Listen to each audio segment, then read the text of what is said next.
Okay, good evening and welcome to another installment of the Kabbalah of Genesis. The nature of Kabbalah, and in fact, the nature of all Torah, is that it is circular rather than linear, meaning there's no beginning or end. When it comes to Torah study, so there's no spot where you should start reading, and that's the introductory bit, and then you'll advance to the later bits. Wherever you start, it's in the middle, because none of it is the beginning. Even Genesis, which is called in the beginning, is not really the beginning, because if you start reading from there, you don't know what is going on, because the deepest and most complex ideas are contained in those verses in Genesis. So it's not an introduction to the Torah, and uh, and there's no part of the Torah that is really the way in. Any part is the way in. Wherever you start, you're in it, and you find your way. And that's because Torah is infinite. It's the infinite wisdom of Hashem. Just like God is infinite, so too his wisdom is infinite. And infinity does not have a beginning or end. Wherever you get into it, you're thrown in the deep end and you find your way. This is true of all of Torah and true of Kabbalah as well. The Kabbalistic teachings, there's no that many people have tried to write introductions to Kabbalah and introductory work to Kabbalah, but all of them just throw you in the deep end. That's just how it has to work.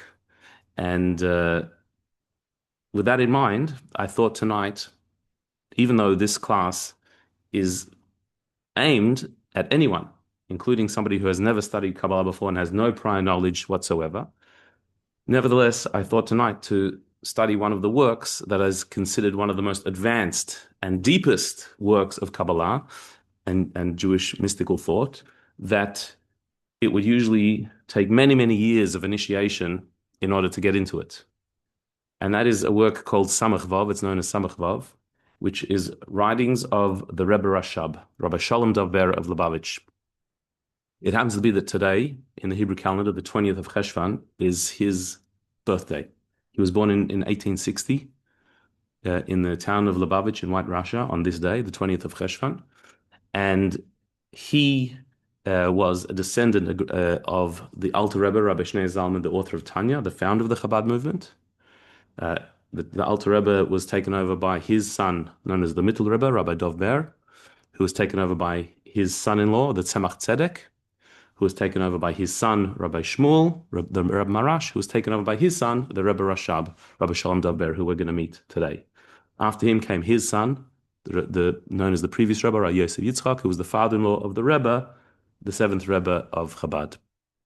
Rabbi Shalom Dov Ber was famous for his extremely profound discourses that would take the deepest ideas of Kabbalah and systemize it into a way that can be organized and understood.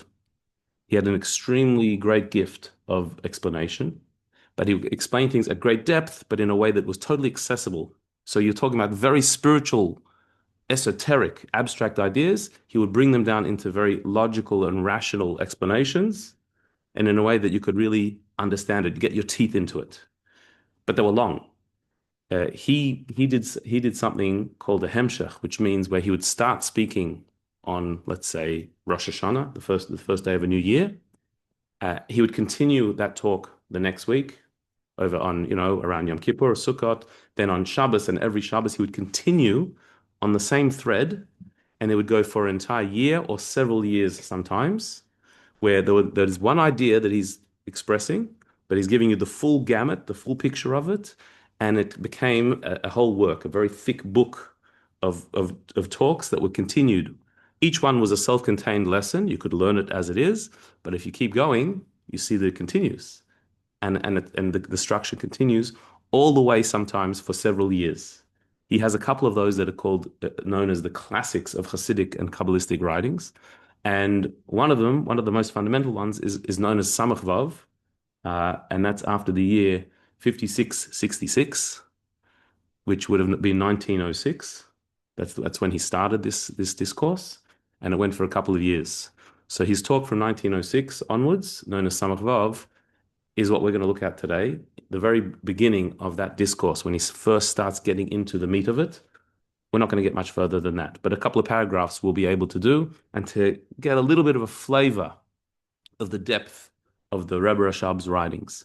And in this particular one, it was said on Rosh Hashanah of that year. And in it, he explains what is the theme of this entire book that he ends up speaking over several years. The theme of it is the real meaning of creation. What is the ultimate purpose of creation? And in this section, he's going to explain one verse in Genesis that says that God placed man in the Garden of Eden to work it and guard it.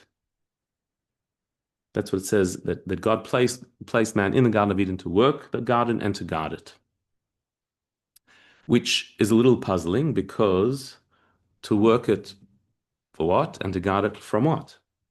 At this stage, this was before Adam had even sinned. And so to work the garden, work what? All the fruits were fully grown and ready to eat. At that time, there was no need to work. Only after the sin was there the curse that you need to work for a living. And by the sweat of your brow, you'll make bread. Before the curse, fruit and everything was ready to eat on the trees. There was no need for any gardening. And guarding something, well, guarding means that there's a threat, there's something out there that you've got to be careful of, that you need to guard from. At this stage, there was no evil, negativity, no bad people, certainly. It was just Adam and Eve in the garden. So what does it mean that Adam was placed in the garden to work it and to guard it? This will be explained as we look into this teaching of the Rebbe Rashab, Rabbi Shalom Dovber. So let's have a look. Let's go straight into it. The first paragraph deals with what indeed is the purpose of creation, the ultimate purpose of creation.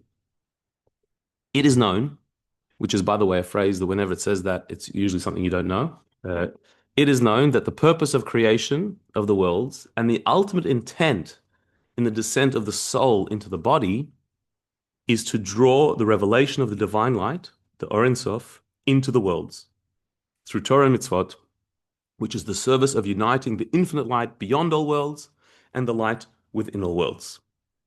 So what is he saying? That when we look at the universe, there has to be a purpose to it, and it can't be it. It can't be that the world is the purpose. There must be a purpose to it. There's a meaning to it. The world is lovely, is beautiful, but it's empty of purpose unless there is some deeper reason why it's here. And so what is indeed the purpose of the worlds? And the same question, what is the purpose of our souls coming down into the world? Where was our soul before the world was created? Our soul was one with God in the heavens, in the spiritual realms. Where did the soul end up? In a physical body, in a physical world, with distractions and temptations and being dragged this way and that, where we have to make a living and we have to try and keep healthy and fit and happy and positive, and we have to deal with traffic, and we have to deal with neighbors, and we have to deal with issues with our family, and all types of stuff that only goes on because we're inhabiting a body in a physical world. If there's a purpose to all of this, what is it? Why was the soul not better off before it came down, just basking in God's glory in heaven? Why did the soul come down into a body? So what's the purpose of this physical world that we inhabit? And what's the purpose of the soul coming down into this world?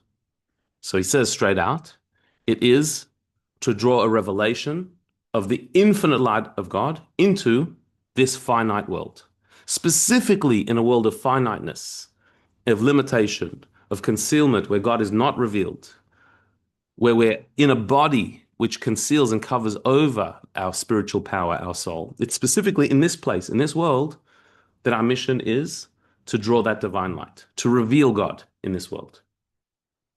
So the definition of the world, in fact, the word world in Hebrew, olam, comes from the same root as helem, which means concealment. The very definition of a world is a place where God is concealed. He's hidden, meaning seems like just a random place. Things just happen on their own. We don't see God here. Things go wrong. Things go bad. Evil flourishes. Bad people get away with it. There's all types of things that happen in this world that make it seem that God is hidden. He's not here. That's what a world is. And our mission is to reveal that no, he is. He is here. And to reveal him in this world, to make him revealed down here. And we do that through Torah, studying Torah, understanding Torah, doing mitzvot, doing good deeds. This transforms the world from a place where God is concealed to a place where he is revealed. And that is described as uniting the infinite light beyond worlds with the finite light that is within the worlds. We're trying to unite the infinite reality beyond with the finite reality in front of us. This is our mission in brief. He's going to explain and elaborate on that idea. But this is what we're here to do. We're here to cause a revolution, that a finite world should be the place of the revelation of the infinite God. That a place of concealment, of darkness, of evil, of negativity should actually become a place of revelation, goodness, holiness, and positivity. This is what we're out to do. This is the mission that we've been given. It continues, as our sages said, it says this is primarily in Kabbalistic works, that before every mitzvah that you should say, for the sake of the unification of the Holy One, blessedly He, and His Shechina. The Holy One, blessedly He, Kutchabrichu, in Aramaic, means the divine as He is beyond this world. And the Shechina is the indwelling presence of God as He is limited and finite within this world.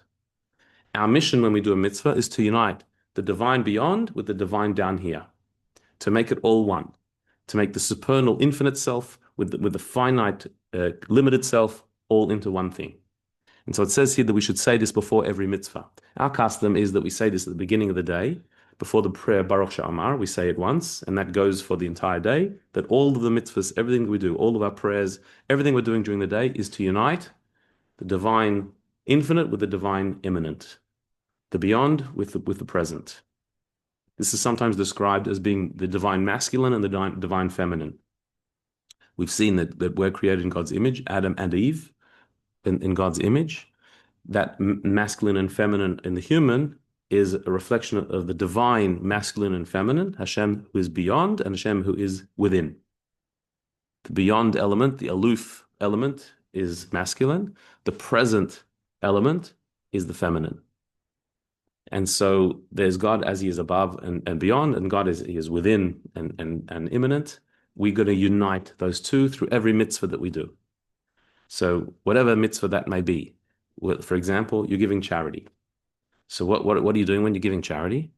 So you're taking money, which money is probably the most materialist object that you can imagine. With that money, you could buy anything. You could buy a hot dog. You could buy a meaningful book. You could buy a shoe. You could buy absolutely anything within this world. That's what money does. Money is exchangeable for anything. And so money is our ticket to materialism, to this world. And we need it. We need it. We need to eat. We need shoes. We need these things. So it is our absolute most lowly connection to the physical is money. That's our most basic connection to the world. If I give charity, what I'm doing is I'm taking all the things that I could have used this money for, and I'm pushing them aside, and I'm giving this money to somebody else who did not earn it, who didn't do something to deserve it, but they are in need, and I'm giving this money to them. I'm doing a mitzvah. A mitzvah is where I do something that's not just for me. It's not selfish. It's a selfless act. It's a kind act. It's something that makes the world better. It is following a divine precept. God has commanded us. The money I give you, a portion is not for you. A portion is for others.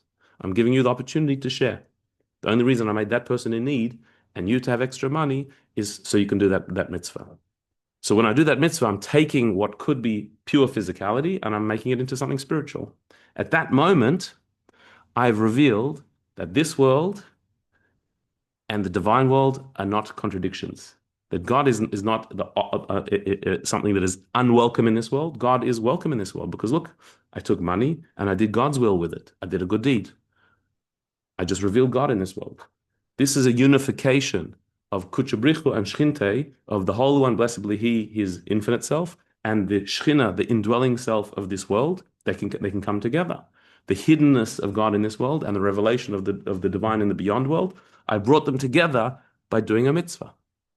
And every time I do a mitzvah, I do that again. Every time during the day I do any good deed, any holy deed, I'm in a physical body using physical objects to do a divine precept, a holy thing. I'm bringing the two together. I'm showing that there's no contradiction. This world is hospitable to God, not inhospitable to God. And that indeed is my mission. That's what I was created for. That's what the entire universe was created for. For that moment, that's why the world was created. Because to do a mitzvah, you need a world, and you need people, and you need to be a soul in a body. You can't do them a soul without a body. You can't do it without a world. There has to be that contradiction, that tension, and I'm bringing peace to that tension. That's why the world was created. So he says, this is the purpose of creation of the worlds and of the soul's descent. As it is said, it says in the Midrash, in the Talmudic tradition, the Holy One, blessed be He, desired to have a dwelling in the lower realms. What was God's ultimate desire? Why did He create the world? He desired to have a dwelling place in the lower realms, a home in the lowest place. This is what He wanted. Later, the Rebbe Rashab says, well, why? Why did He want a dwelling place in the lower realms? You can't ask the question why on what somebody wants. That's their taste. That's what they want. It's not logical. It's not rational. This is what I'd like. This is what I like. You can't ask me why I like it. If you offer me a drink and I ask for yes, I'd like coconut juice. Can't ask me why. Why coconut juice? Because I like it. No, but why do you like that? There's no why. That's what I like this. So this is what God likes, meaning it's so deep, it's so profound, it's so me. This is just who I am. This is me. You can't ask why I'm me. I am me. That's who I am. So to ask why did God want a dwelling place in the lower world? That's who He is. That's just Him. There's no why to it. There's no logic. There's no rational. There's no rationale to it. It is Him. This is what He wants. That's why the expression here is He desired. This is what He desired. What did He desire? A home in the lowest place. Meaning there should be a place that's low, distant, far from Him, antagonistic to Him, oppositional to Him, and that world should invite Him in of its own accord. The world, the people in that world, in this lowly world, should invite Him into the world to make it His home. Not just as a visitor, He shouldn't just come as a guest in the world, but as it's His home. His headquarters should be in this lowly world. So the two exact opposites. On the one hand, it's the world that is the exact opposing force to godliness. It hides Him. It can rebel against Him. It can deny Him. That's the nature of this world. And that world should invite Him in to take His home there, to be absolutely at home and Himself in that place. What does it mean to be at home? There are many places that we may go during the day. Different places. We have a workplace that we go to. We may go to a cafe. We may visit somebody else's house. We may go to a business that we need to do some business with. In each place, we have a particular role and a role play. There's a way you behave and a certain etiquette that you behave. So when you're at work, you're in a particular mode. This is where you're doing your work, you're performing your tasks, your career. You may have a position in that place, and you have to play that position. You have to speak a certain way, act a certain way, dress a certain way, behave a certain way to fit into that particular mode, which would be different to how you are in the cafe when you go for lunch. Because when you go to the cafe, you can relax a bit. There's the work mode, but then there's like the relaxed cafe mode. But even there's a certain etiquette.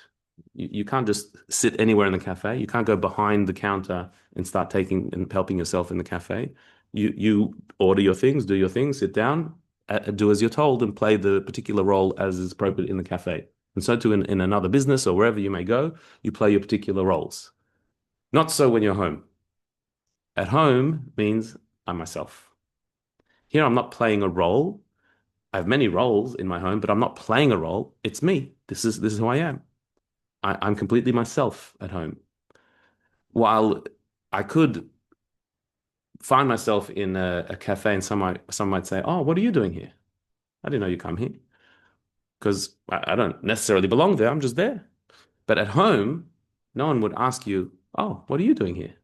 That's not your home. If someone would ask you what you're doing here, it's my home. This is where I belong. This is where I am. This is where I'm at. I'm natural. I can be myself. I can let down my guard. I don't have to play a particular role. I can be who I want to be totally myself. Not that we're not ourselves in other places, but we have to take on personas and roles. Whereas at home, it's where I can kick my feet up and I am who I am. When we say that this world is its purpose is to be a home for God, that's what it means. That God should be able to be completely revealed in his absolute essence in this world. Not a persona, not a revelation, not an expression of God, but his absolute self should be at home in this world. The highest level of the divine, the deepest level of the divine should be itself in this world. Our mission to take the two absolute opposites, the lowest world with the highest revelation in one place. And who performs this? Who makes this happen? Not God, but us. We are the ones who make this happen. We invite him into the world through our actions, through our good deeds, through the way we live our life, showing that this world is a place that is hospitable and welcoming to God.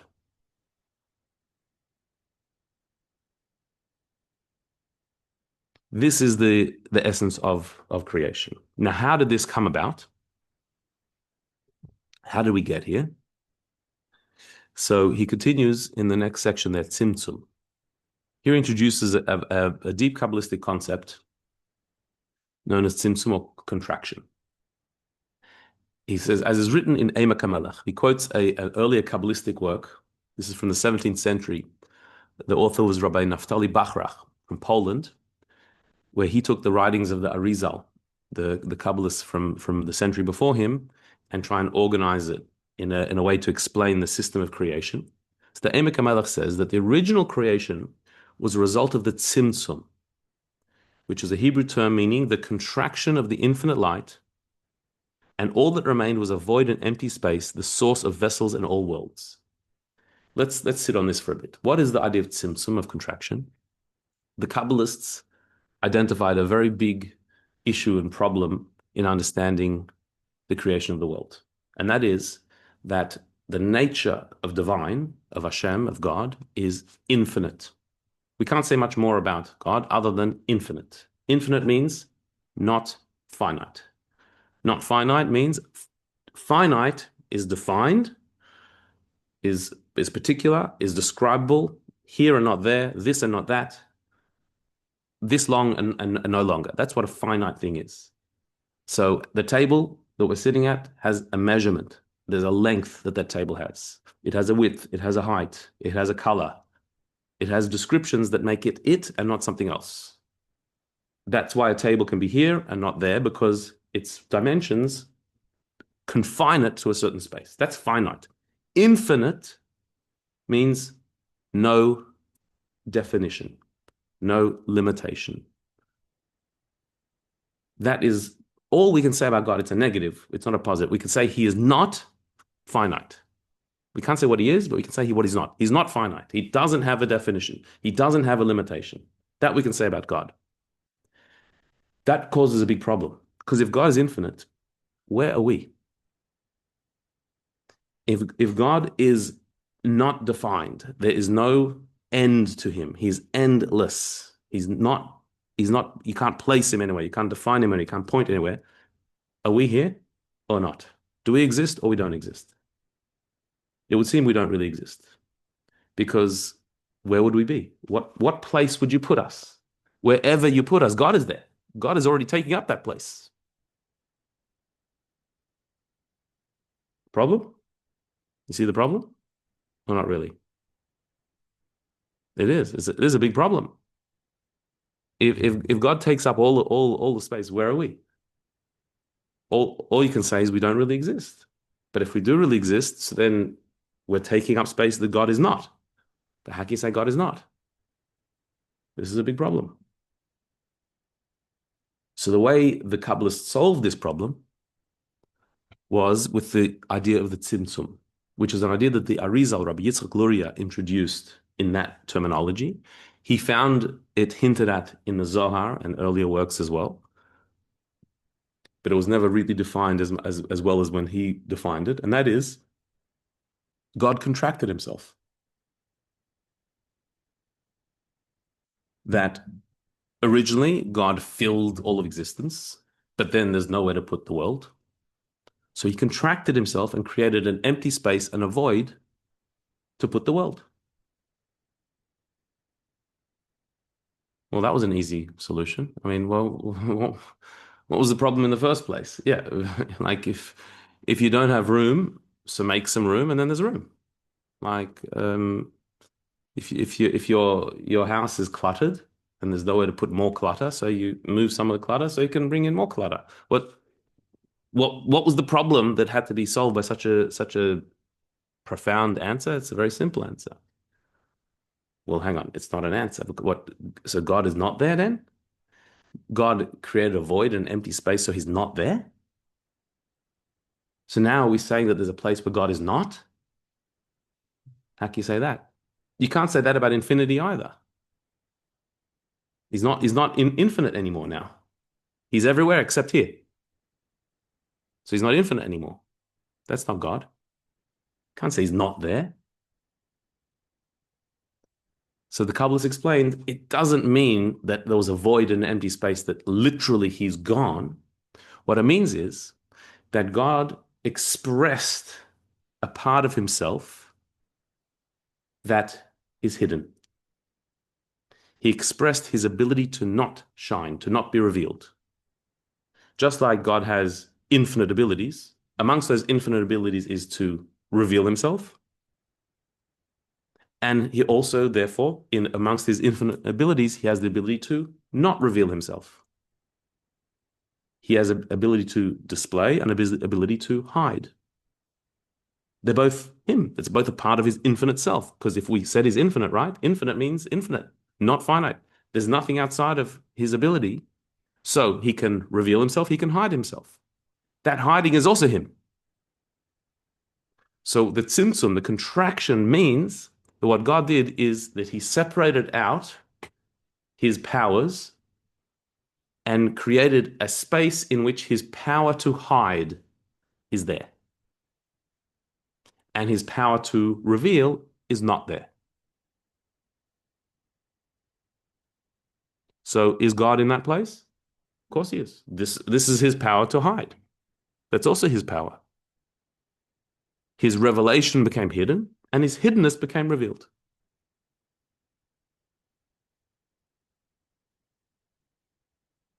That's the empty space in which the universe can exist. Now there can be creation. A place where God is hidden, he's still there, totally there.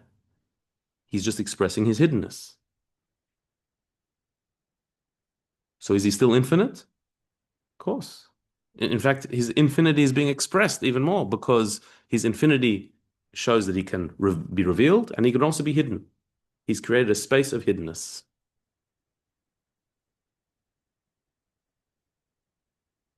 So this is what the Emek HaMelech here, this Kabbalist is saying. The original creation was a result of Tzimtzum. The first step to create the world was God making space.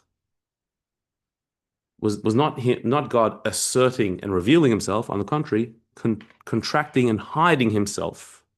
He's totally there, but what's being expressed is hiddenness, which is the contraction of the infinite light. And all that remained was a void, an empty space, the source of vessels and all worlds. Vessels, containers, that which can hold. That's what God created. The ability to hide, to conceal, and therefore to hold a space.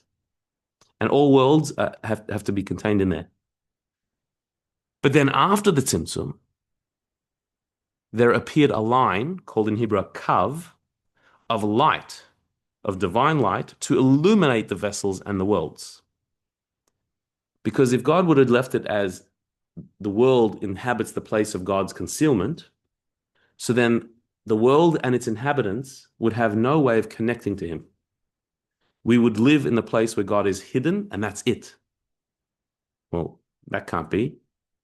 Because ultimately, what God wants from this world is, on the one hand, for the world to exist as a separate entity with free choice, but on the other hand, to be able to connect to him. So to give us free choice, God has to conceal himself. Because if he's revealed, we have no free choice. We're overwhelmed by his presence. We become subsumed into him. So he has to hide. But to be able to choose him, to have a relationship with him, he has to have some presence in this world. There has to be some revelation. There has to be some sense of him. So the way it's described in Kabbalistic imagery is that a thin line of divine light was drawn into that empty space, which was just enough light to feel his presence without being overwhelmed. Just enough light to sense there's a God without that sense overwhelming us and blowing our mind. So a thin light of godliness, a limited expression of godliness. If it weren't for that, we couldn't have this conversation. How could we talk about God if we are inhabiting a space where God is hidden? If his absolute hiddenness is all we've got, so then there's nothing to talk about. We have no way of connecting with him. On the other hand, if he's revealed, we can't exist. So he has to conceal himself, create this empty space, an expression of his hiddenness. And then he drew a little line of presence. So you can have an inkling that he's there. You can have a discussion like we're having about God. And we get it and don't get it. We sense him and don't sense him. Every now and then there's like a little miracle that happens in the world where we say, oh, that was God's hand. Did you see God's hand? Well, you didn't see his hand, but you saw a sense of him. There's a little bit of him here and there.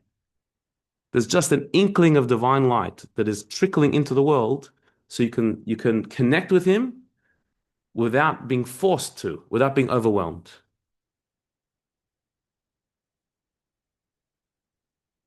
With this imagery, this description, the Kabbalists have solved the problem of creation in that the point of creation is that God wants a relationship with us.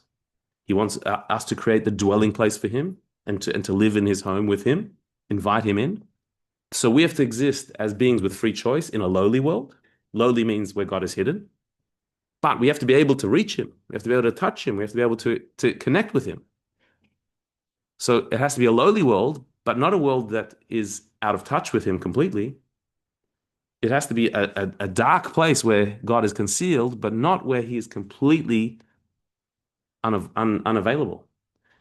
So there's the Tzimtzum, the contraction, the concealment of the divine light, and the Kav, the thin line of divine energy, of divine light that does seep through and reach us, that we can connect with. How is that line measured? How much light is allowed into the world? Well, it has to be very, very calibrated. It has to be exactly the right amount to have a sense of God, but not too much to force a belief in God. And so every single divine interaction with the world has to be with plausible deniability. It has to be reasonable that you could say, God didn't do that. But it also has to be enough to be able to contemplate and say, that was God. And so therefore, till this day, with all of the brilliant scientists and skeptics and thinkers and philosophers, nobody has been able to prove that God does not exist. And nobody has been able to prove that God exists in a way that will convince everybody of this or that. In every argument, there'll be a counter argument. In every miracle, there'll be a skeptical, cynical way of explaining it. You'll always be able to deny. Why? Because otherwise there wouldn't be free choice. So the fact that the God hasn't been proved to anybody yet in an undeniable, unassailable argument, well, that's expected because God has to be hidden in this world. If you could prove God, there's no free choice. You'd have to believe and you'd have to follow him, like there wouldn't be any free choice. You have to be able to deny him. But the fact that he hasn't been disproven with all of the brilliant minds trying very hard to, is because there's a trickle of divine light in this world that you can't get rid of. Like he's present here. He's here. And that's true collectively of the world and of every individual as well. How much divine light do you receive in your life? Well, depending on how much you can handle. How much can you take without being zapped, without being overwhelmed? Some more, some less. Some have broader vessels to receive light, some have lesser vessels to receive light. The broader your vessels, the more divine light comes into your life, which we'll see how you expand those vessels. So, so that Tzimtzum section concludes all of creation, the light and the vessels exist in that void and empty space after the Tzimtzum. This is the place we inhabit, the place that God is hidden, where the divine light is a little sliver is being allowed in. So what what are we here to do? Now we've described the arena, the scenario, the place that we're in. We're in a place that is where God is hidden, and there's just a little sliver of divine light there. What is our job? What is our mission? What are we supposed to be doing with this world? So this is the work of man. When it says that God placed Adam in the Garden of Eden to work it and guard it, so the Talmud says work it means positive commandments, guard it means negative commandments. So we know that the Torah has 613 commandments. Out of those commandments, 248 are positive commandments, thou shalt, things to do, like give charity and put up a mezuzah. These are actions to do, positive commands that you should do to fulfill God's will. And there are 365 negative commandments, thou shalt not, do not kill, do not murder, do not steal. The things you're not allowed to do that you should withhold from doing. Says the Talmud, when it says that Adam was put into the Garden of Eden to work it and guard it, work it means do positive commandments. Guard it means avoid the negative commandments. In Adam's case, it was less than the 613 that we have. But the same concept is to do good, avoid evil. Bring down more divine light and avoid things that will block the divine light. Because that kav, that line, that thin line of light that comes into the world, gives the world as much light as it can handle. But that's a variable. The more purified, elevated, refined the world becomes, the more it can handle divine light coming into it. Whereas the more corrupt, evil and negative and dark the world is, the less light it can handle. And so by increasing in goodness and avoiding evil, we expand the bandwidth of what the world can handle of divine light, and we draw down extra light from the infinite through that line into this finite world. As he says, that is to draw down additional light via the kav, that thin line, from the infinite light that preceded the Tzimtzum. By doing a command, by doing a mitzvah, by doing more good, and by avoiding evil, every time we do that, we expand the ability of the kav, of that line of light. We draw down more divine energy into the world because the world is capable of handling more.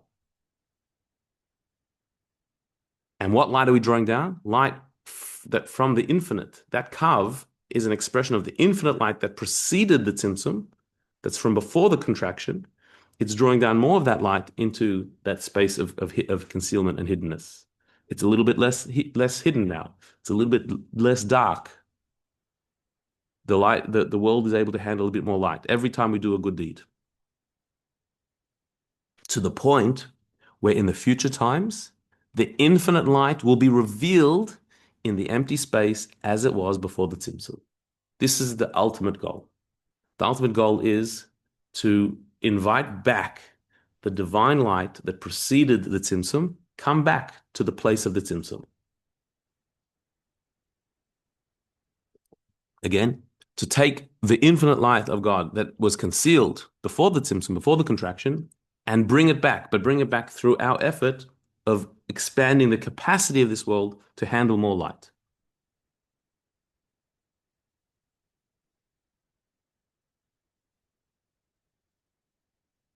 Does that make sense?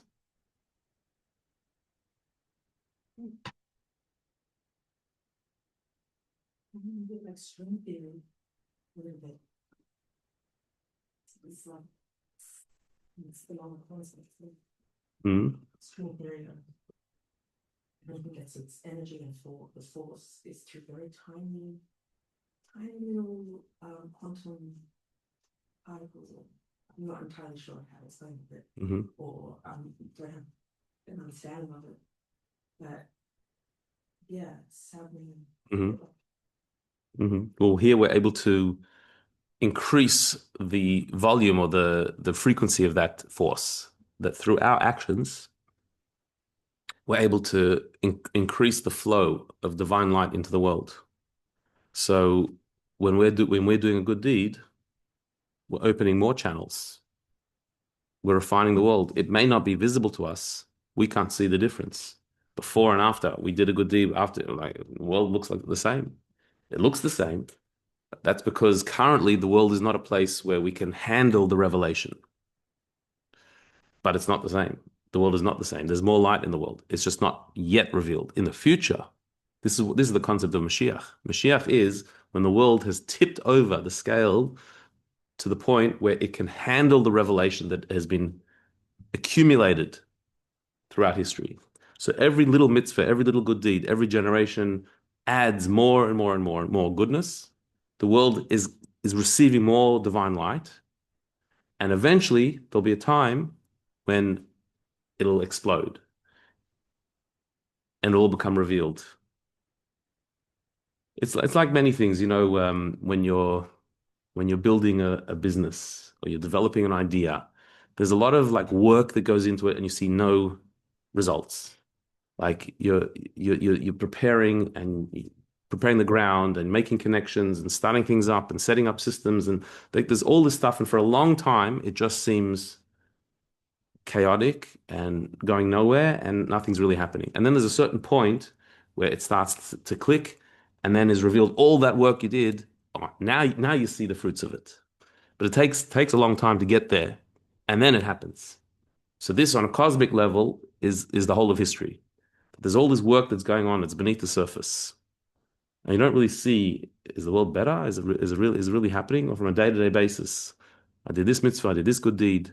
Is the world any better than it was yesterday or the day before? Well, we don't see it in that sort of micro vision, but in the macro, the world is much better. It is improving hugely. And if we look at it from a bit of a macro perspective, we see that the world is a way better place today than it was 100 years ago. Way better. In every measure. Spiritually better? Even spiritually. There's way more goodness going on in the world. There's also lots of bad. But not as much. If we weren't around 100 years ago, but read through history. It used to be that the war, for example, was the absolute norm throughout the world. Like, to be at war was a normal thing. To be yearning for peace wasn't even a thing. Today, how much war is there? There's a bit there, and there's a bit there. Not to belittle what war is, but like it's not the whole world. The poverty levels today are less than ever in history. The ability to live a good life today is greater than ever throughout history. The problem is that we have greater access to bad news today than ever before. And we have a preoccupation to constantly be looking at bad news all day. So we think it's a terrible world. Just ask a question. If you've got evil thoughts or bad thoughts, but you're not acting on those thoughts, how does that harm your vessel to create light? Is it not good. But you can't sometimes stop a bad thought. So on one hand, thoughts are only thoughts. It's not action. You didn't do anything. On the other hand, thoughts are your deepest garment of your soul. And so it has a deep effect. So the main thing is the action. The main thing is not to follow through on your thoughts. But there's two types of thoughts. There's thoughts that you can't control, they pop into your head. And the thoughts you can control. You entertain a thought. That you're responsible for. What pops into your head, you're not responsible for. What you then think about, what you entertain, you're responsible for, and that you have to control. Otherwise, it contaminates your whole system. That's harder than action. In a way. Yeah. So the accumulated good, we can see it in the world. We can see by the fact that spirituality is way more available today than ever it was before. Way more people are interested and open to it than before. And the ability to turn around your life, you can do it very quickly and go from one extreme to another, from the lowest to the highest. It's all out there and available. But what we're not seeing is that there is a huge amount of divine light and energy that has been accumulated. We are today's generation, which are standing on the shoulders of giants of all the previous generations that have all been doing their work of goodness, and all the mitzvahs and all the good deeds of all those generations. We're the continuation of that. So what we don't see is the groundswell that's going on beneath the surface of holiness and goodness that is accumulated, that is edging the world towards its ultimate purpose. That we don't see. But we can sense it because even a child today can reach the highest levels of spirituality and connectedness because they're riding on the shoulders of the giants of the previous generations. And so this is what he's saying, is that the Tzimtzum, the contraction, the concealment of God, is slowly being reversed, where this world becomes a place where God can be revealed. And that's what will happen when Mashiach comes, that the revelation will be seen, will be experienced. That's what it means. Mashiach is not just this idea of a nice, better world. It's a complete transformation of the world as we know it. There'll be the divine revelation, the home of God down here in this world. That's what we're working towards. And every mitzvah, every good deed pushes towards that. But he asks a very fundamental question on this. What do we say? We said that originally God filled all of existence. God's infinite light filled all of existence.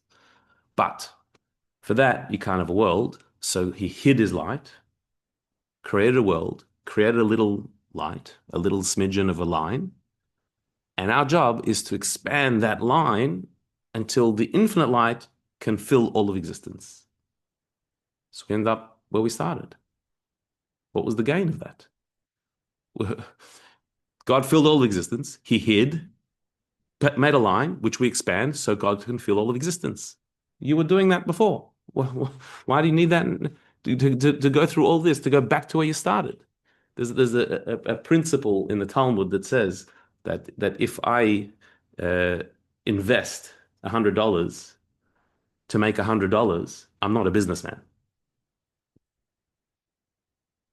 You invest $100 to make $200, but you don't invest 100 to make 100 back, and end up where you started. That's not a business. So in a similar way, for God to fill all of existence, hide himself away, allow this little line, which we expand to fill all existence all over again, you're back where you started. That's not a business. That's not a gain. There's no purpose to that. So surely that can't be it. As he says at the bottom of the page, it seems not to make sense. What is the novelty here? Before the Tzimtzum, this infinite light was already present where the empty space now inhabits. So what's new about if we go back to God filling all of existence? If that's what Mashiach is, the ultimate, but you started there already. What's the novelty of it? What's the revolution here? But the novelty is this. Previously, when the infinite light filled the empty space, it was not possible for the worlds to exist. Remember? So obviously that light did not shine in the worlds because they couldn't exist, But after the worlds were created via Tzimtzum, and we draw the infinite light into the world through our mitzvot, that light is revealed in the worlds. That's the revolution here. That's the novelty. That's what's gained. That's the business venture here. That originally God was alone.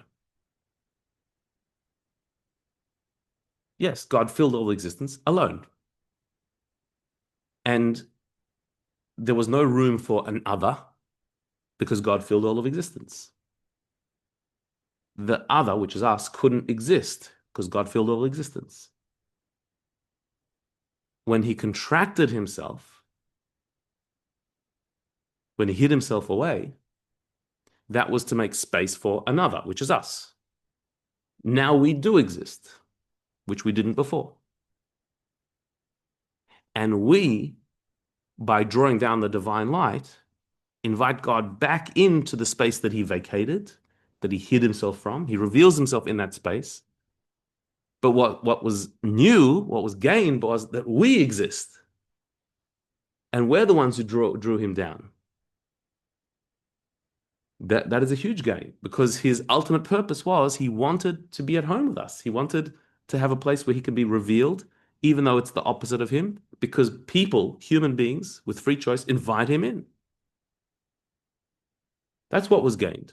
If God left it as it was without creation, there's just him, which is fine, nothing missing, but there's just him. What he wanted was there should be someone else who also wants me, who also connects with me, that I have a relationship with. That's what's gained by the contraction, the line, and then the expansion of that line, where we're inviting him back in, is that we do exist, and we invited him in, and we have that relationship. So it's not going back to square one. Square one was there's just God alone. But the end result, when Mashiach comes, is God with us in a relationship, a connection, a bond. And in that way, we've expanded his infinity, because his infinity has now experienced finiteness, experienced opposition, experienced absence and concealment, and overcome that. Who overcame it? We did. We brought him into that. If there's anything you can say that God can't do, it's that he can't be somebody else. That you can say. He can't be not God. That's not a flaw in him. That's his power. He can't not be God. And that's what we are, not God. And for not God to invite God in, that's the one thing you could say he can't do, because if he did it, he's doing it. It has to be not him doing it, which is us. And by us inviting him in, creating that union, that bond, that relationship, we've actually achieved something. That's something that never could have been before. God was alone. He could do what he wants, but it's him. He's all powerful, but it's him doing. But for somebody else to do it, which is us, that's new. That's a novel. That's a revolution.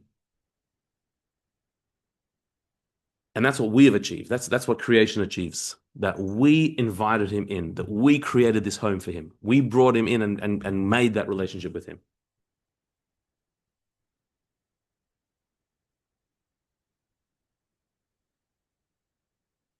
But there's still another problem here.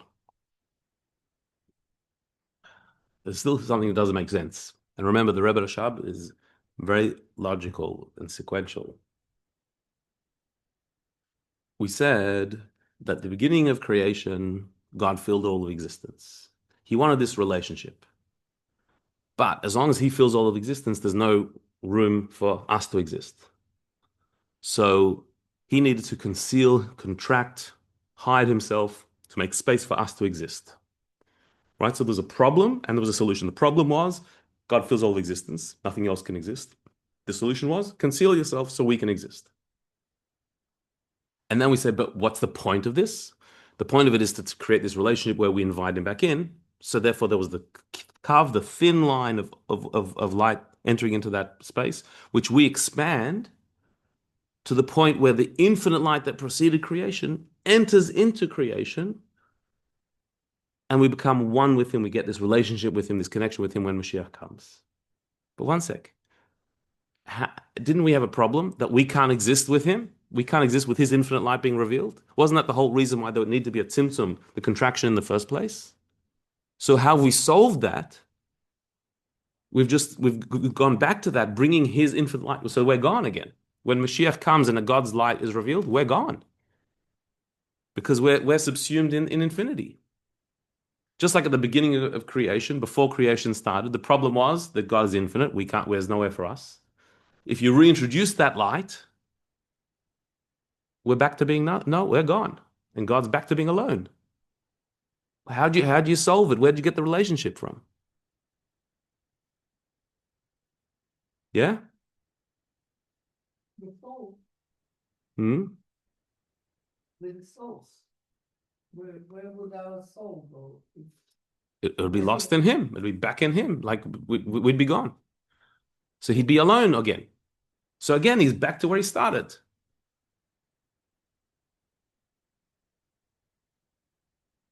This is sounding a bit like in the previous classes, you mentioned that his word, it was for an angel, and kindness is forcing it. It's sounding like we are force of this, of light coming into this. Yeah. Is that We are, but that seems to be self-destructive. If we bring the infinite light back in, the one that preceded the Tzimtzum, well, that was the place where we couldn't exist. So we will disappear. And if that's the point, but that's fine. But then you're going back where you started, where God is alone. So you could how is this all possible? Didn't we say that worlds can't exist if the infinite light is shining? That's what the premise we started with. That we cannot exist, worlds can't exist, finiteness can't exist, separateness can't exist, where infinite light is shining. Infinity subsumes and includes everything. That's all there is. There's no space for anything else. If he's concealed, fine, we can exist. But if he's revealed again, which is what Mashiach is and the ultimate purpose is, so then we're gone. So how's that any different? So he says a very profound thing. That is true of their initial creation. To initially be created, we can't be created while infinity is revealed. But once we exist, once we've been given that existence, we can receive his light, his infinite light. How so? So he gives a metaphor. The metaphor of the teacher and the student. This is a metaphor that's used throughout the writings of Chassidus particularly. The Kabbalists made a metaphor that would explain the relationship between God and us as a teacher and a student. But in this metaphor, it's not talking about any teacher and any student. It's talking about a teacher who is on a different level of genius. You've got imagine a teacher who has a brain that is so gifted, so beyond that they're in a category of their own. The Rebbe Rashab was probably a good example of such a teacher. Somebody who met him said that he's 5 Einsteins, and that was somebody who'd met Einstein as well. That was the type of brain he was. Imagine 5 Einsteins in one person teaching me. You. An average person. I'm just making assumptions. I'm sorry that there's no 5 Einstein in the room. Brilliant. There may be one. But you've got an average intelligent person, but an average mind. And you've got an out of the charts brilliant genius. That's the teacher and that's the student. So, to understand this, consider the parable of a teacher instructing a student. If a teacher were to begin a lesson by sharing the full depth of their wisdom with the student would be unable to grasp anything. Right? In walks the Rabbi Rashab and just starts talking his mind, what he's thinking on his level, just talks to us that. We sit there, no clue what you're talking about. So the teacher must contract his wisdom into a limited expression that the student can handle. So the real brilliance of a teacher is the teacher is able to take the deepest idea and to contract it in a metaphor like this, in parables, in terminology that the student can relate to, that is on their level of intelligence and in their world, in their realm. And that way the student can hear it, understand it, and grasp the concept. If the genius speaks in an unenclosed way, in a naked way, meaning just the pure ideas, the concepts as they are in their theoretical purity, the students don't have a clue what you're talking about. But if you start speaking metaphors and examples and illustrations and things that are relatable to the world of the student hears that, understands it, and then can extrapolate what the meaning is. E equals mc squared. I don't know. I don't, that's the theory of relativity, right? Okay. So you've given me theory of relativity. I don't know what you're talking about. E equals mc. I don't know what E is. I don't know what mc squared. I don't know what you're talking about. But if you say relativity means that time goes by differently, I think the example Einstein gave was talking to your girlfriend as opposed to sitting on a hot stove. Like 1 second of sitting on a hot stove seems like an eternity, whereas hours of talking to your beloved goes by like in a second. Okay, I can understand a relationship. I can understand a hot stove. Like that's my E equals mc squared. I don't know what you're talking about. So you talk in theories, you talk in abstracts, no clue. You talk in real life, okay, now I get a bit of an inkling of what you're talking about. Was that the full depth of the theory of relativity? Did I get the entire idea of that? No, I just got the kernel of the idea. But now I'm in. Now I've got my foot in the concept. I'm in the discussion now as a student. I get it. Now you've conveyed something to me. So that is what contraction means. That's what Tzimtzum means. Tzimtzum means that I want to be able to convey a light, but my light is not receivable to the receiver that I want the light to get to reach. So therefore, I have to hide my light and just allow a smidgen, a little thin measured line to reach the recipient. And that will reach them. Am I giving them my full light? No, I'm not, because they can't handle that. Am I giving them something? Yes, a smidgen of a fraction of light they are getting. That's what contraction, that's the tzimtzum and the kav. The contraction of the original light, the brilliance of the genius has to be contracted. The infinite light of God has to be hidden away. And then a little smidgen of that light, a little hint of it, a metaphor of that light to reach the recipient. So just like with the student who is in the dark, who has no idea on this topic, and would continue to be in the dark if the teacher would just speak on their level, so that the student would not exist. If we're sitting on a lesson from a genius who speaks in genius language, we're not there. We don't exist in that discussion because none of it hits our head. We're not on the world of intellect. We're non-existent.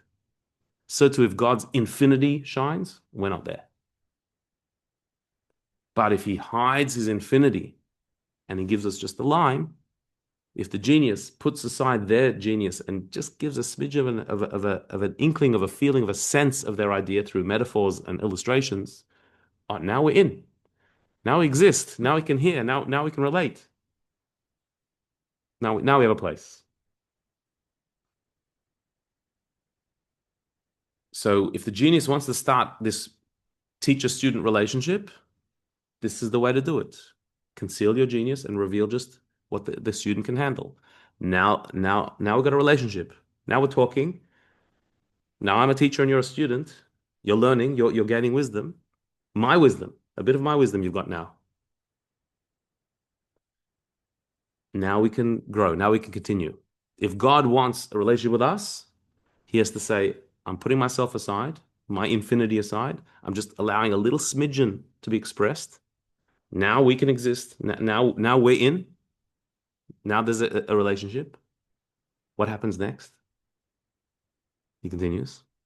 But once the student has grasped the lesson on his level and fully integrates it in his mind, he can eventually attain the full depth and wisdom of the teacher.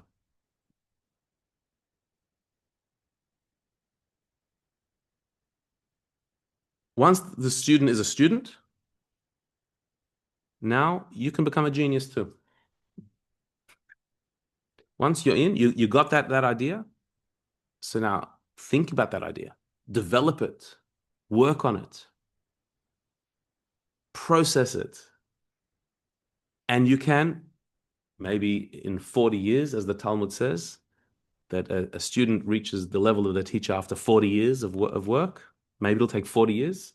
You'll get to the level of the teacher. You can also become a genius. Why? This is because his vessel, which is his mind, has been improved and expanded through the lessons learned from the teacher. You're not the same person as you were before the lesson.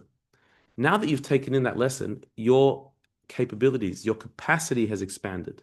A new idea, a new horizon, a new connection has been made in your brain, and that germinates. That can lead to more wisdom, and you've opened new vistas, new possibilities. You've developed, you've grown, and that can keep going. Once you're on the path, once you're a student on the path of learning, that learning will develop and grow. You've planted a seed, and the seed will develop. It doesn't stay there. And that can keep going and going and going if you keep working on it, and you can one day be the genius.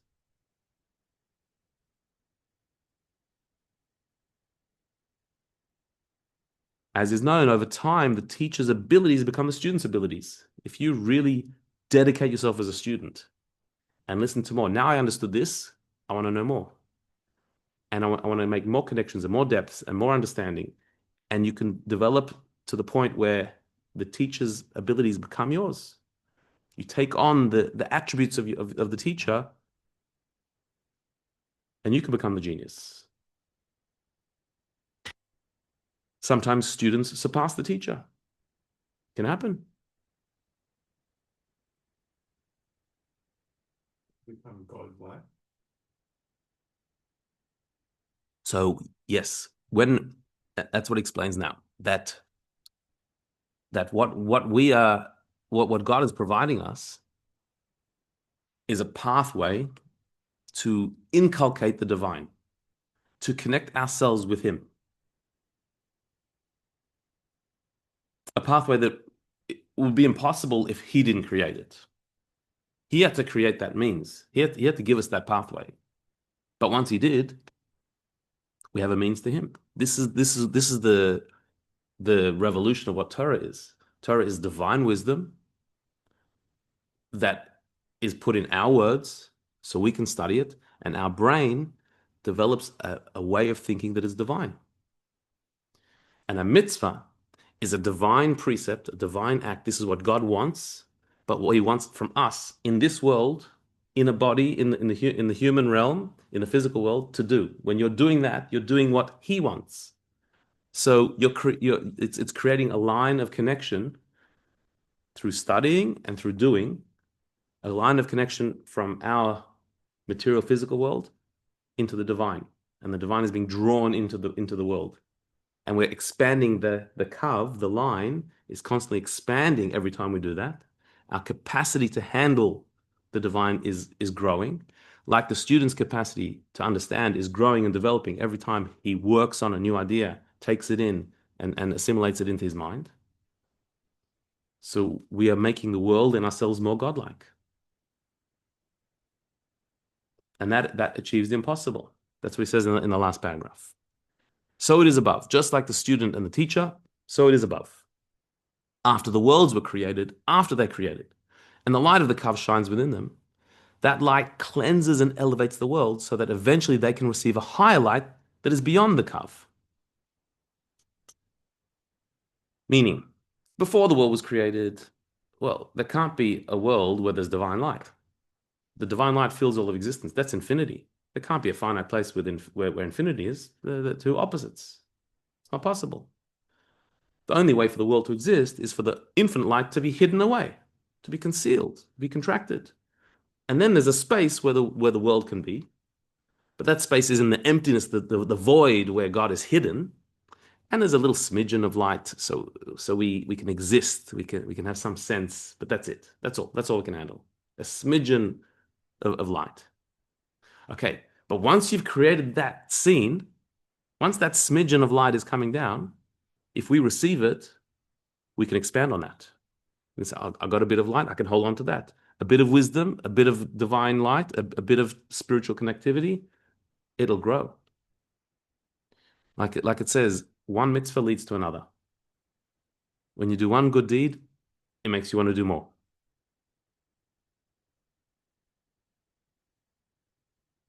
That's its nature. That when you do a bit of good, it refines you a bit, so you want to do more good.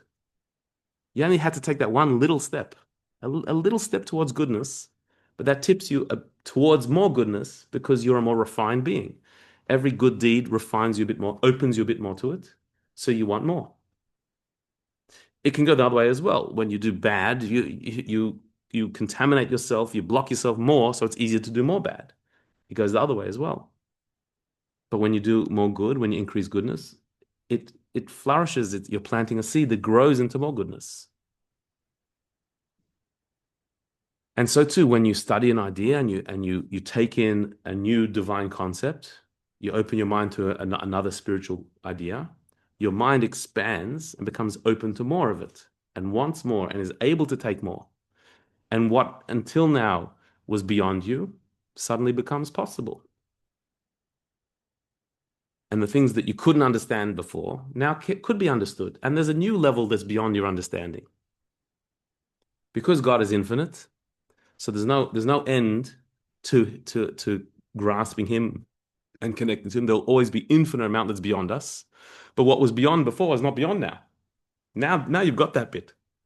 Now you relate to God on that level. And there's further that's beyond.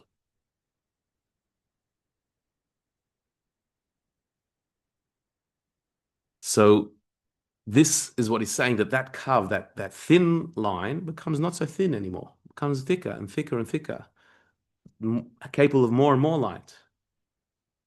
Until eventually it tips to the point where there's an explosion of infinite light. It's all coming down. But we made ourselves ready for that. We made ourselves able to handle that. We became the student who became the genius. The main thing is that this new light is drawn down through Torah. As it says, God gave strength to His people, which is the Torah. Strength. What is strength? He gave us strength. He gave us the capacity, the ability to handle more godliness. This is the incredible power of Torah, that by studying it and observing it, it's giving us strength to handle more light, to bring more light into the world. Through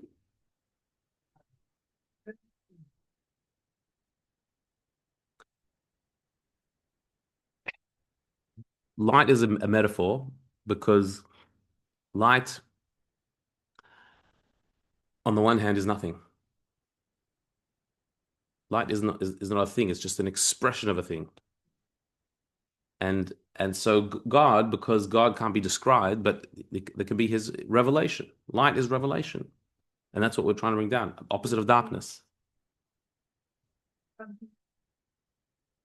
Is it the physical, is the physical substance or close to the physical substance that is called light? Well, light is not a physical substance. That's the whole point. But what is light? What is light in this world? What is light? Waves. It's just the expression of something. Like it's not a definable thing. Not just electricity. Everything has light. Electricity is one type of light. Everything exudes light. Light is the emanation of something. That's why the Kabbalists like the metaphor of light. It's not the thing itself. So it can be replaced by emanation. Yep. That kind of. Yep. Yep. So every word of Torah we study, every mitzvah of Torah that we observe, it gives us more strength to handle more light, to handle more holiness, to bring down more divine energy into the world. Through Torah, righteous souls can receive the infinite light that is way higher than this world and not be overwhelmed by it. We don't lose our existence. We maintain our existence. We still exist through Torah. That's the means to bring the divine light. And so too, the world can handle this revelation of light.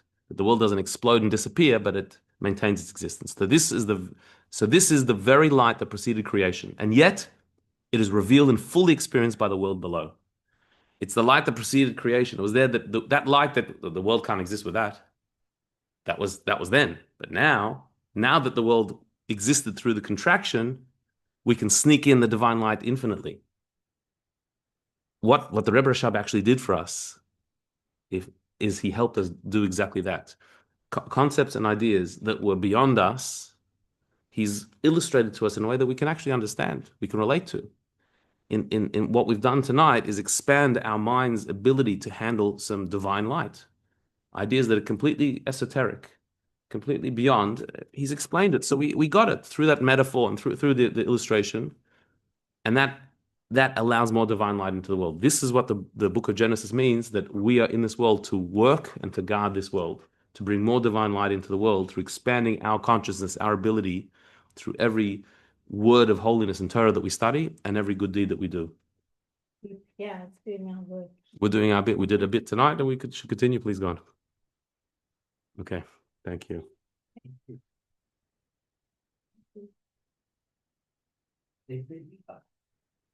Mhm.